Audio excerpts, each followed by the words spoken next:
Përshëndetje të nderuar shikues, po fillojmë me përmbledhjen e ngjarjeve që shënuan javën që lan pas në Gjakov. Gjatë të mërkurës në stacionin policor në Gjakov, u intervistuan 58 komisioner dhe kryesues, të cilët punuan në zgjedhjet e 28 dhjetorit në komunën e Malishevës.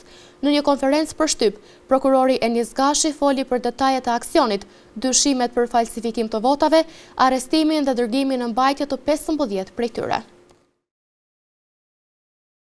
Aksioni në komunën e Malishevës që solli në arrestimin e 58 personave të dyshuar për falsifikim të rezultateve zgjedhore, ka mbajtur seanca gjyqësore dje në gjykatën themelore në Gjakov, ku me vendimin e prokurorisë, të intervistuar ishin 15 kryesues dhe 43 komisioner. Me vendimin e prokurorisë, dje 15 kryesues ishin ndaluar, ndërsa për komisionerët hetimet qëndruan në zhvillim. Ndërkaq sot, gjykata themelore e Gjakovës, me anë të një komunikate për media, ka njoftuar se pas 2 seancave dëgjimore të mbajtura dje, sot ka nxjerrë vendim duke aprovuar kërkesat e prokurorisë themelore në Gjakov dhe ka caktuar masën e paraburgimit ndaj 15 personave për shkak të dyshimit të bazuar se në bashkëkryerje kanë kryer veprën penale të falsifikimit të rezultateve të votimit. Sipas kërkesës së prokurorisë, ekziston dyshimi se të pandehurit në cilësinë e kryesuesve të komisioneve për numërimin e votave me autorizime të marra nga KQZ në qendrën komunale të numërimit në Malishev, e vendosur në palestrën e sporteve Habib Zogaj, me veprime të kundërlidhshme, kanë ndërhyrë në procesin e votimit, duke falsifikuar rezultatet e tij. Gjyqtari i procedurës paraprake, Sultan Dobraj, ka vlerësuar si janë përmbushur kushtet ligjore për caktimin e masës së paraburgimit ndaj të pandehurve, sepse të njëjtit, nëse gjenden në liri, mund të pengojnë rrjedhën e procedurës penale. Me këtë vendim, të pandehurit do të mbahen në paraburgim në kohëzgjatje prej 1 muaji, kohë kjo që do të llogaritet nga dita e arrestimit të tyre, e deri më 28 shkurt. Mes tjera është në komunikatën për media të gjykatës, është thënë se palët kanë të drejtë ankesë ndaj këtij vendimi në gjykatën e apelit të Kosovës brenda afatit ligjor. Banorët e Rogovës gjatë të enjtës kanë shënuar 27 vjetorin e masakrës së Rogovës, kur ranë në prit luftëtarët e UÇK-s dhe u vranë edhe civil të pafajshëm shqiptar të kësaj zone. Dita atje filloi me homazh nderimi për të rënët, për të vazhduar pastaj edhe me aktivitete tjera në shënim të përvjetorit të të gjithë të rënëve për lirinë e vendit. Sot janë bërë 27 vjet nga masakra e Rogovës së Hasit, një nga ngjarjet më të rënda gjatë luftës në Kosovë, ku nga forcat serbe ranë në prit luftëtarët e ushtrisë qëllimtare të Kosovës, por mizoria nuk u ndal vetëm aty. Në këtë masakër u vranë edhe 10 civil të pafajshëm të fshatit, duke kthyer Rogovën në simbol të sakrificës dhe vuajtjes së popullit shqiptar. Në homazhin në nderim të kësaj dite morën pjesë përfaqësues të subjekteve politike, organizata të dala nga lufta OVL e UÇK-s, përfaqësues të forcës së sigurisë së Kosovës, si dhe qytetarë të shumt. I pari i komunës së Gjakovës, Ardian Xhini, tha se kjo ditë mbetet e paharrueshme për Gjakovën dhe gjithë Kosovën. Sot e nderojmë çmimin e lirisë, jetën dhe gjakun e dëshmorëve të kombit, tu në Rogov, në një prej epopeve më të lavdishme dhe më të dhëmshme të ushtrisë qëllimtare të Kosovës. Tani po hymë në periudhën kur para 26 ose 27 viteve kemi pas shumë betejë, shumë luftë, shumë gjak, shumë krenari, edhe patjetër që është obligimi secilit prej nesh që jetojmë sot me nderu këtë vepër për shkak se liria që gëzojmë sot është fal gjakut dëshmorëve tonë. Në homazhe të pranishëm ishin përfaqësues nga lëvizja vetëvendosje Dega në Gjakov. Kryetari i kësaj dege, Agon Batusha, së bashku me antar, përkujtuan dëshmorët duke marshuar simbolikisht nga ura e Bishtazhinit deri në Rogov, si shenjë respekti për sakrificën e tyre. Ne sot si lëvizje vetëvendosje nderuam, kujtuam dhe bëm homazhe për të rënë për datat 27, 28 dhe 29 janar, nga Bishtazhini e deri në Rogov, këtë masakër edhe këtë terrorizëm të ushtarëve të ushtrisë qëllimtare të Kosovës. Kjo barbari, po në njëjtën kohë kjo luftë për liri duhet gjithmonë të kujtohet brez pas brezi për vujtjet dhe sakrificat të kombit tonë dhe të jetë pishtari jon i gjeneratave tashme për të vazhduar tutje për një Kosovë të lirë, demokratike dhe për gjithë qytetarët e saj. Edhe nëna Zarife Morina mes lotësh e kujtoi atë ditë. 27 vjet për neve, 27 muaj, 27 ditë. Mukën prej 15 ushtarjen prej, edhe djemët e mi të ushtëria. Jenë prej e në mësakru ku ma shtirë. Ishë na e mish jo konceptu. Për neve s'ka ku më shumë arëndë. Për tokën e Kosovës, në fshatin e Rogovës, edhe për komunët Gjakovës, e për krejtë Kosovën, kjo masakra kanë ma shtira.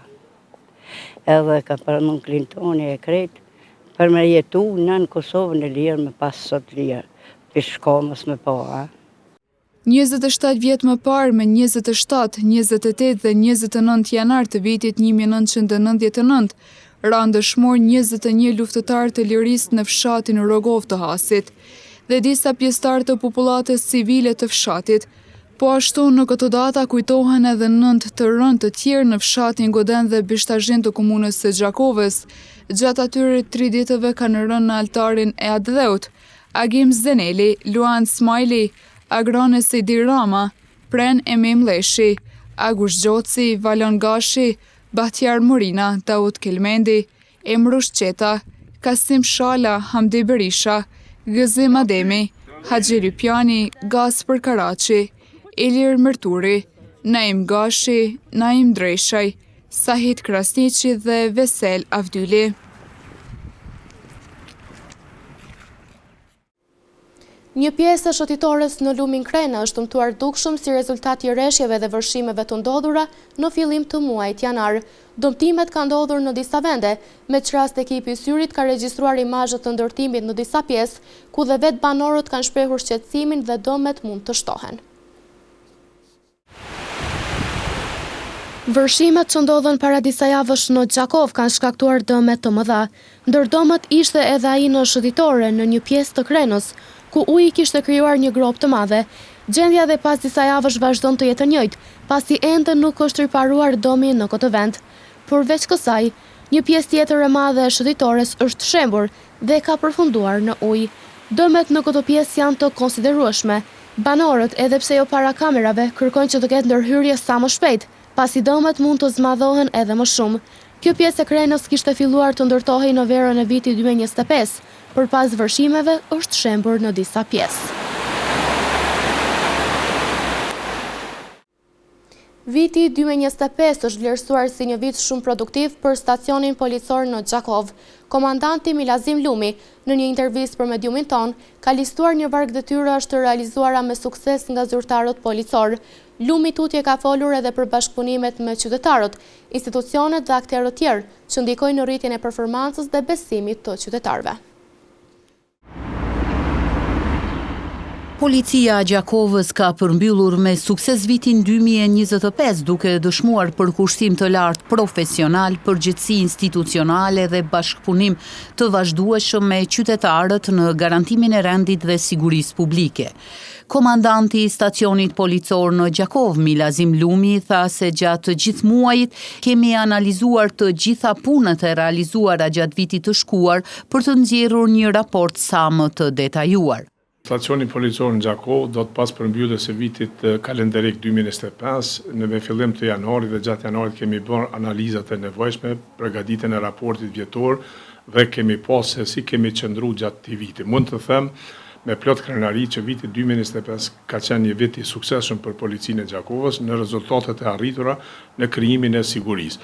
Kjo siguri e cila është merit e policisë, është edhe merit e qytetarëve të cilët na kanë ndihmuar me informata si dhe me sjelljet dhe punën e tyre, aktivitetet të cilat i kanë bërë në komunën e Gjakovës.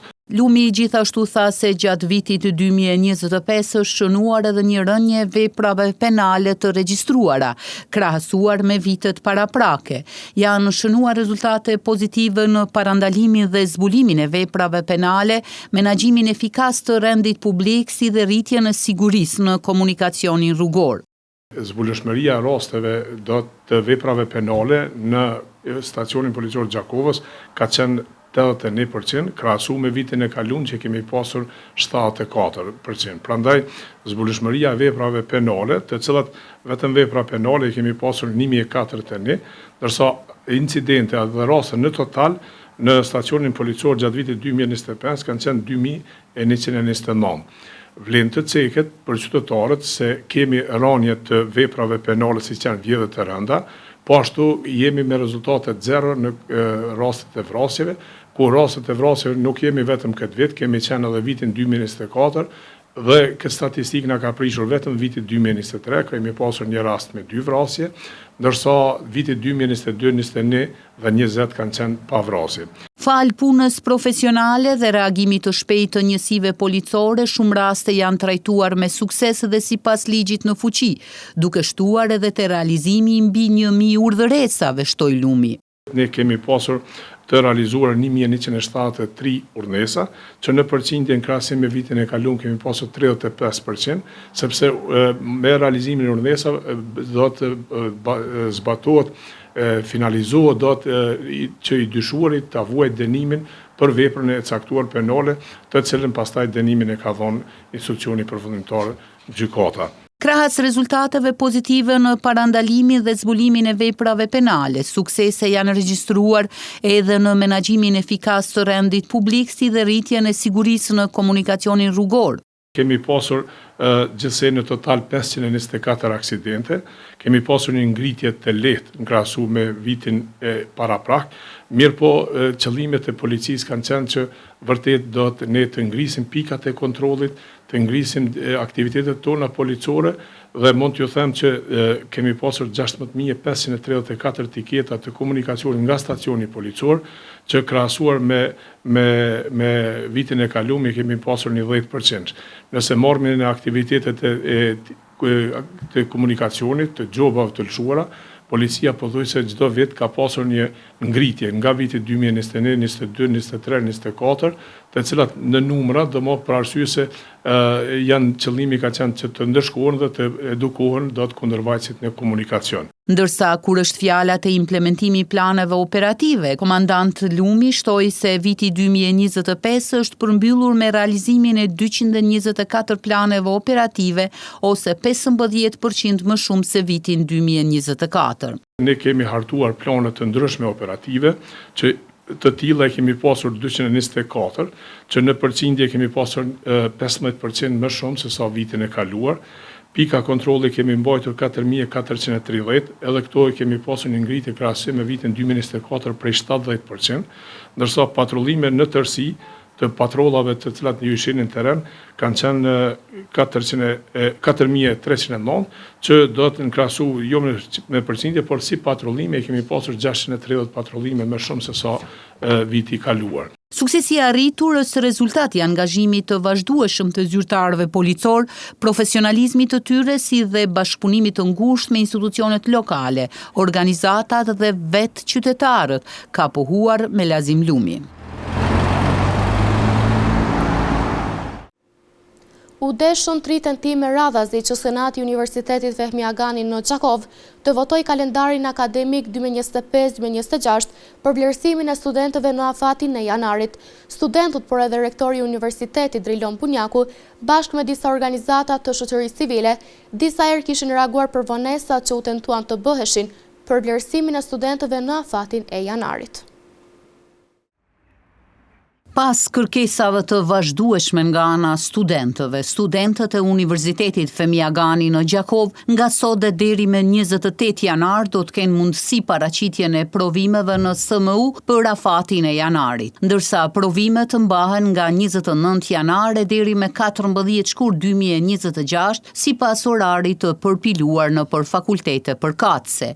Senati pas tentimit të tretë ka miratuar hapjen e afatit të rregullt të provimeve të janarit, duke garantuar ushtrimin e një të drejtë themelore akademike për studentët. Ndërkohë, në një reagim publik të rektorit Drilon Bunjaku, thuhet se senatorët kanë reflektuar duke vepruar në përputhje me përgjegjësitë e tyre institucionale dhe duke ndaluar cenimin mëtejshëm të drejtave të studentëve. Ky vendim është marrë duke vendosur interesin e studentëve dhe stabilitetin akademik mbi çdo dallim tjetër. Kujtojmë se në këtë universitet në 10 ditët të fundit fundit ka pasur disa reagime nga rektori Drilon Bunjaku në lidhje me mosvotimin e kalendarit akademik për vitin 2025-2026 nga ana e Senatit, ndërsa në anën tjetër nga Senati kishin deklaruar se miratimi i kalendarit ka ardhur me vonesë, pretendime këto që rektori Bunjaku i kishte hedhur poshtë. Reagime kishte edhe nga strukturat e organizatave studentore, të cilët me çdo kusht kërkonin që afati për vlerësimin e studentëve të hapej sa më shpejt, pa anuar nga asnjë palë. Këta të fundit përmes takimeve dhe rrjeteve sociale kanë ngritur zërin qartë me vendosmëri dhe me përgjegjësi të plotë, duke kërkuar jo vetëm një premtim, por një zgjidhje konkrete e cila u bë mundur tek sot. Për situatën e krijuar në ditët e fundit në Universitetin Femia Gani në Gjakov, ka raportuar disa herë edhe Medium Ynë, duke u përpjekur që në mënyrë transparente të ju jep hapësirë mediale të gjithë akterëve të përfshirë në vonesat për hapjen e afatit të janarit. Kauza bojkoto prodhimet serbe është aktualizuar edhe një herë nga grupi Besabes, me qëllimin që konsumatorët të bojkotojnë sa më shumë produktet nga shteti serb.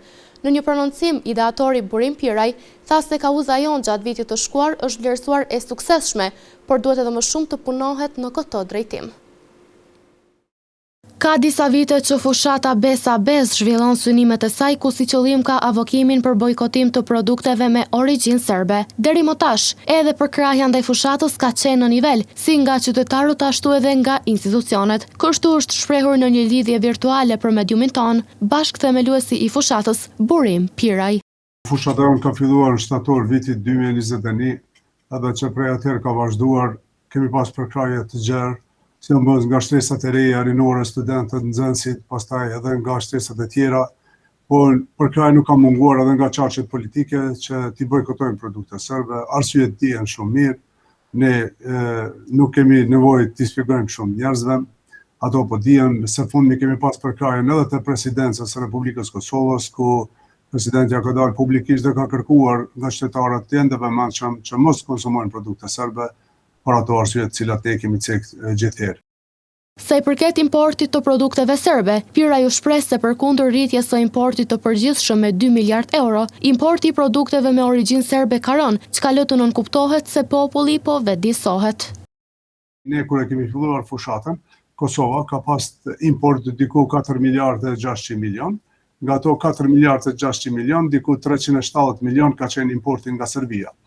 Kurse në vitin 2025, Kosova e ka importin prej 6.5 deri 6.8 miliard euro, a nga ana tjetër produkte nga Serbia janë importuar diku 260 milion. Edhe përkundër të rritjes së importit me 2 miliard, importi nga Serbia faktikisht ka rënë.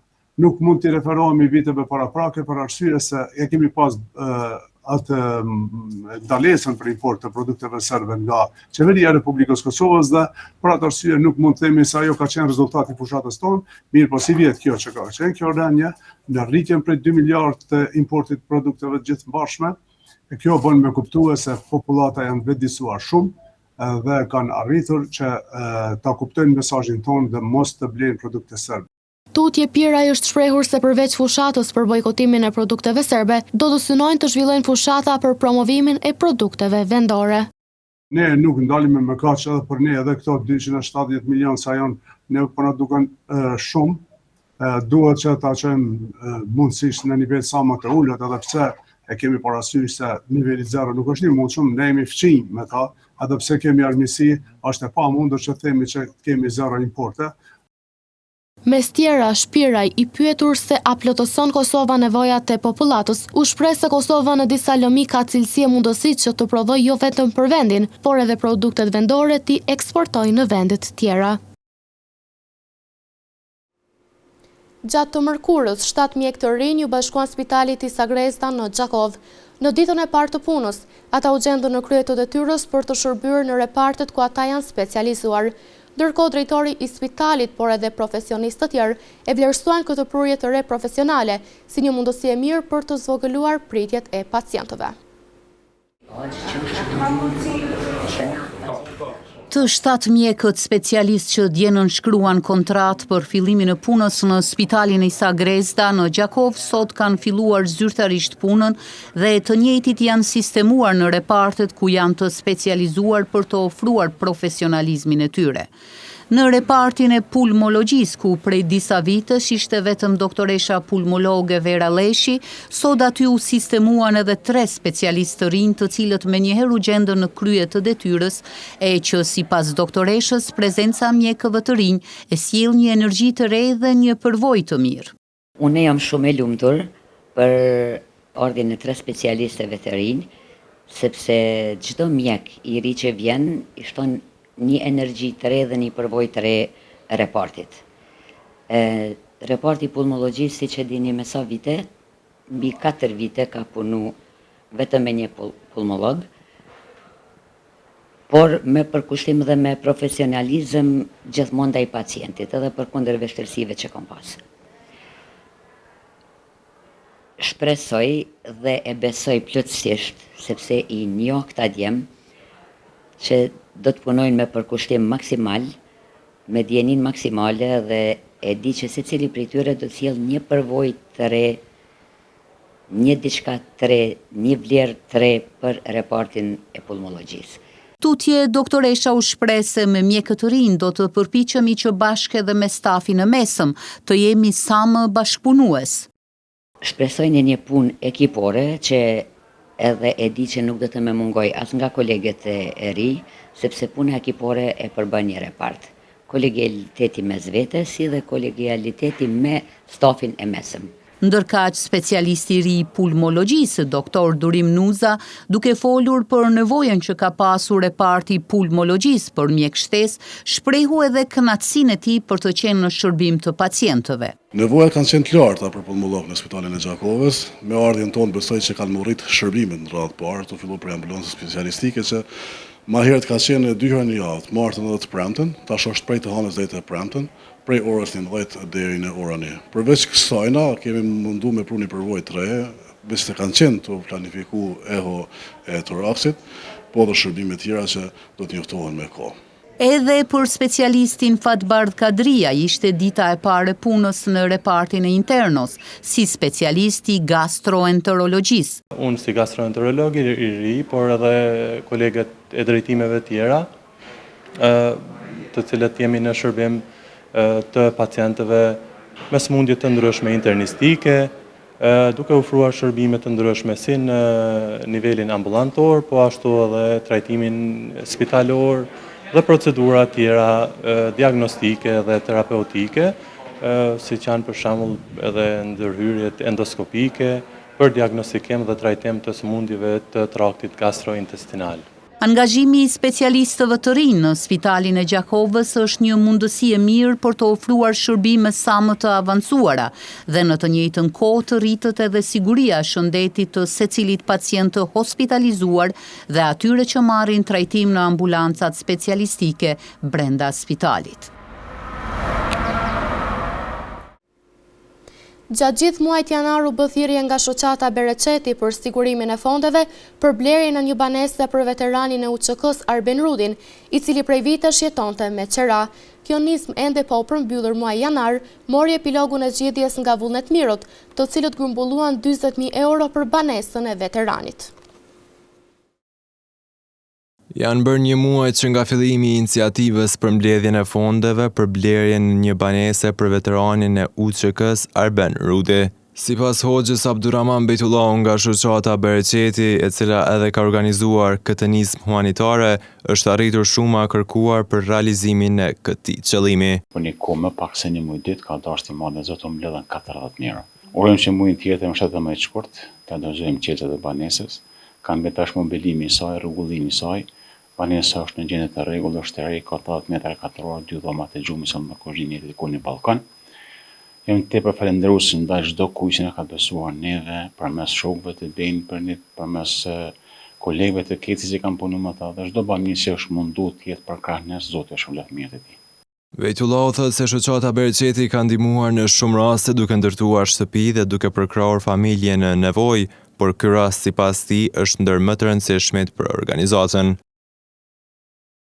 Rasti Benit ka qenë shumë e veçantë se Beni vetë natyra e tij ka qenë të tashuar tek populli jon, goj omël, në jetën ko kontributi që ka dhënë luftën në shqiptarët të Kosovës, pastaj në TMK, dhe shumë kushte ka ditë gjendjen e tij po jo kaq afër, dhe më të vërtetë është rasti i cili shumë shpejt u mbledh të hollat. Arben Rudi është veteran i UÇK-s dhe që nga përfundimi i luftës nuk ka pasur mundësi të ndërtojë një shtëpi për banim.